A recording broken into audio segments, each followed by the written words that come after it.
Maswerte nga wala napilasan ang mga sakay sa pribado nga sasakyan matapos nagbaliskad sa bakanteng alote sa sitio Baclayan, Barangay Bandarag, San Enrique, Iloilo, alas 3 ng hapon, Hulyo 23.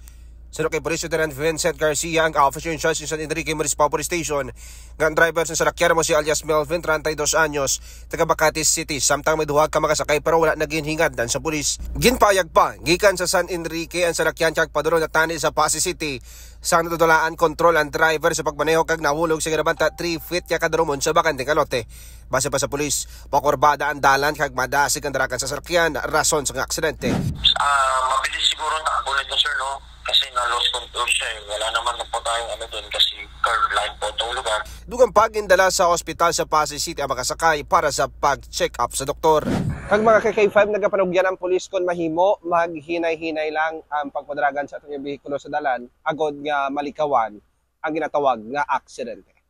Balita nagikan sa Banwa sang San Enrique. Ako si K5 Aaron Refollo para sa Kampiyon na Balita, Serbisyo Publiko kag Kalingawan sa Iloilo. K5 News FM.